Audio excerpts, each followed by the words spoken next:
Hey guys, welcome to another video in the Proxmox series. Now, following our last install of Windows 11, today we're going to be looking into how to install a rather ancient operating system, and that is Windows XP. So without further ado, let's jump right into the install process, and as usual, I'll talk through everything that we need during the process. So VM ID, I'm going to choose 201 and name XP. Feel free to choose whatever you want. And for these advanced options, there is really no preference here for me. If you guys have any preferences, feel free to populate any of these fields, but I'm not going to. So onward. And on this page, we select our installation ISO as last time. And for ISO, notice that I've got a very old ISO loaded onto my Proxmox server already. Now I will include a link to this version of the ISO that's including the SATA drivers in the video description down below. If you guys want to download it, feel free to download it. This ISO I've been using for a very long time now, and it's from the SP3 era. It's pretty stable. I haven't found any problems with this ISO. But be careful if you want to download external ISOs. Be mindful that they might be tampered with. Right, so for now, I'm just going to choose this ISO. That's the only one I have. And we're going to choose Microsoft Windows, of course, XP. And we're going to add some VirtIO drivers. Now, although we are going to be loading the same version of VirtIO drivers, version 0.1.240, as we did last time, onto our virtual machine, this time there's a catch. Instead of installing the drivers automatically using the automatic installer, we are going to be installing the driver, loading them on manually through Device Manager, as you will later see, because the automatic installer does not support Windows XP. So I'm just going to demonstrate how even the most recent ISO works.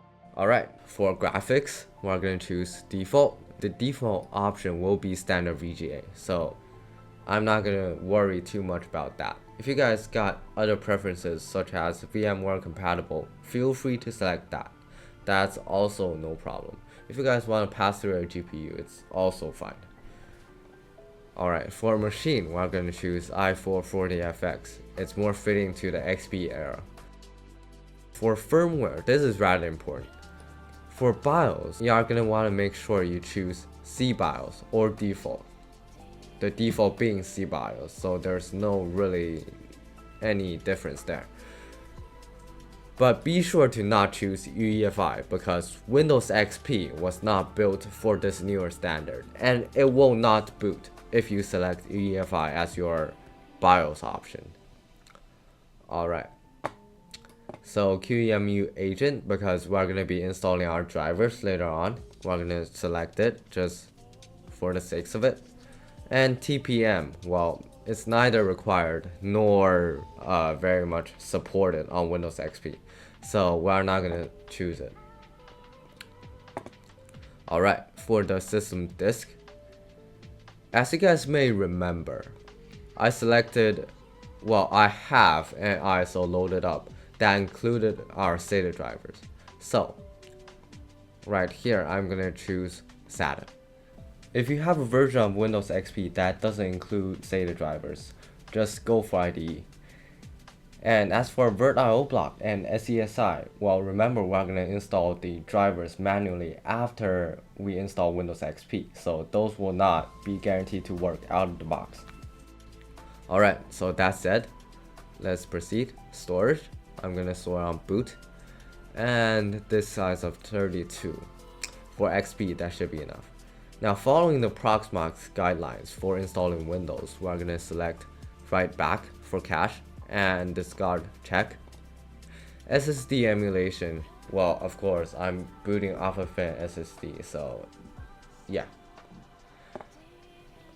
Now, everything onwards, well, actually including the disk menu as well, should be configured according to your own hardware configuration. So for CPU, I'm going to give it 2 cores. and enable Numa for the sake of it. And plus, I'm gonna leave all these as default. Next, I'm gonna choose ballooning, but feel free to differ from me. I'm gonna have, okay, 1024. 1 GB of minimum memory, 2 GB max. On the network page here, I'm gonna select my network 1, LAN for pfSense. Once again, this is down to how I set up the server to begin with. But for model here, it's a really good talking point. So if you click open the menu over here, you can see VirtIO, which is the one I'll be using, and I'm gonna be manually installing the driver for. And you can see Intel E1000 and 2 more network drivers, right? So if you wanna have your machine temporarily offline before you manually install the VirtIO drivers, then feel free to select the VirtIO. It is the superior 10 gig network card. But if you want a compatibility option, select Intel E1000. Alright, moving on to our last screen. Here we are not going to check start after created. We want to check the hardware. And then when we hit finish, let's look at hardware. Whoops, I'm not looking at XP. There's a TPM right there. Let's go to XP. Our XP virtual machine is created right here. And glancing over the hardware page, everything seems alright. So let's go over to the console and boot. Now on boot, you want to hit escape. Oh well, I didn't catch it, but welcome to the classic Windows XP setup page. Now if you notice down at the bottom of the screen there are keys that you can press to install drivers. But I don't know about you guys, my reaction time isn't fast enough to catch those keys. And here we are on the Windows XP Professional Setup page. So it's asking us where we want to store it, and well, we only added 1 virtual disk, so that's going to be our destination. For these, all 4 is fine, but I would recommend a quick format since you are giving a new disk to this system, not using some other disk that you created for something else. And as for NTFS versus FAT, I would recommend NTFS because it's a newer standard.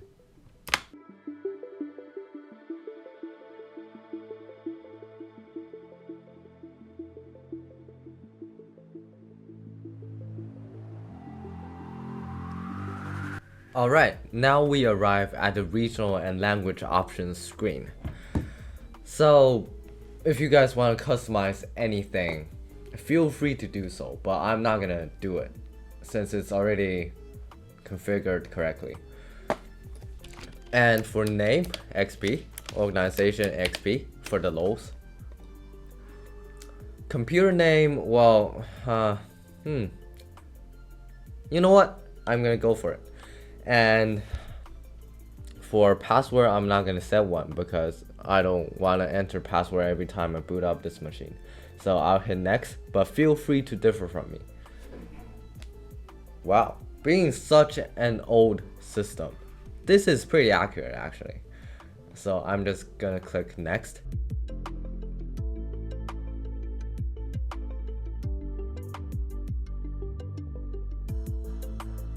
Alright, after this thoroughly short installation process, we are greeted by the Windows XP post-installation screen. It's asking us to change display settings, or rather to confirm its changes of display settings. Okay, and yeah, that looks great. So we are greeted again by the Windows XP out-of-box experience. It's very nostalgic experience. XP was actually the very first system that I used. So it has a special sentimental value to me. Okay. So for automatic updates, you can choose either to participate or not. Both are fine. But I'm gonna choose to participate, because why not? Next. Oh, onto setting names. I'm gonna choose XP. That's it. And that's it for the Windows out-of-box or installation experience. By clicking finish, we completed the installation process and we'll now be taken to the home screen. And we're in. Now on old hardware, I can just remember how slow it took for the system to load, but on modern hardware it's no biggie. And first thing when we arrive at a desktop is of course to run device manager, because we want to load the drivers onto our system, the VirtIO drivers. As you guys can probably remember, our Ethernet still ain't working and our ballooning still ain't working. So both of that, including some others, we're gonna get rid of right now by installing drivers. Before we open up device manager, actually, I'm gonna show you guys why we cannot install drivers like we used to on Windows 11. So if we open up the CD drive that we inserted for the VirtIO drivers, and then scroll to the bottom, and if we click on the installer and click install, you can see that the minimum requirement is Windows 8.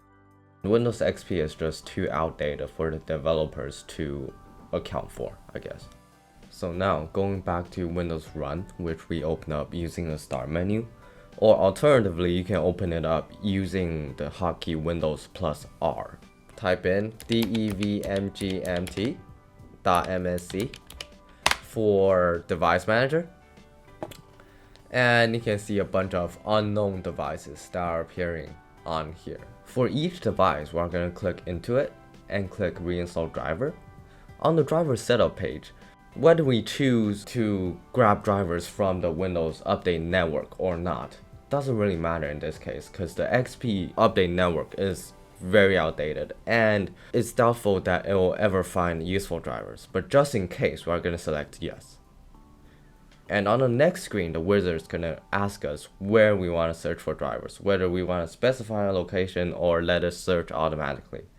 Now if we choose the more advanced option and leave as default, it's literally the same thing as selecting the first recommended approach. Unless of course if you choose any other option than the default. So we're just gonna leave as is. And after we click next, it's gonna search for drivers in our specified location, or in case you chose the recommended approach, it's gonna search automatically on the drive where it thinks the drivers are. And after a while, it's gonna come up with some drivers found on my D drive. So if you guys remember, my D drive is the one that contains the VirtIO drivers. So that's correct. And we wanna choose the one, well actually either one's fine, but we're gonna choose the one, since that fits the name, we're gonna choose the XP one. Alright. And our VirtIO drivers, you can see is installed. And now we're gonna do a quick test using Internet Explorer. Because this is a Microsoft product, I thought why not? Why not head to Bing, right? So let's see how Bing looks in Internet Explorer 8.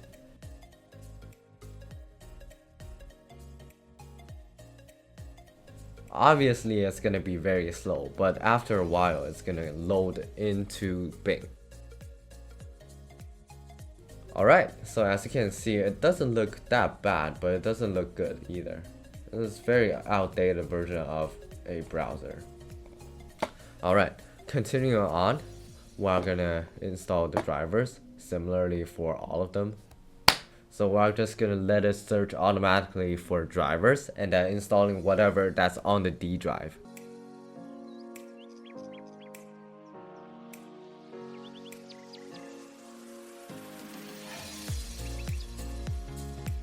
Alright, this turns out to be the ballooning driver we're looking for. And after selecting this, we're gonna be able to configure our minimum memory amount, which is 1 GB. So D drive from the XP folder once again, and we're gonna want to select the x86 version to fit the XP's age. Alright, and now that our critical systems are working, we're just gonna install one more, and we're not gonna bother with the unknown one for now. This is our virtual serial port driver. We won't be using it at all, but let's just install it. So once again, in the D location and in the XP folder, x86. Okay, it's located, install. Alright, with that installed, we now have basically full system functionality. And this is indeed a fully functional XP machine. Now we can play Minesweeper, connect whatever peripherals we want, and do whatever with our machine. And with that, this episode has come to an end. If you found this episode helpful, please be sure to hit that like button and smash the subscribe button. Also, consider sending a super thanks to support the channel. Super thanks members will be shouted out at the end of every subsequent video. Thanks for watching. I look forward to seeing you in the next one. Goodbye for now.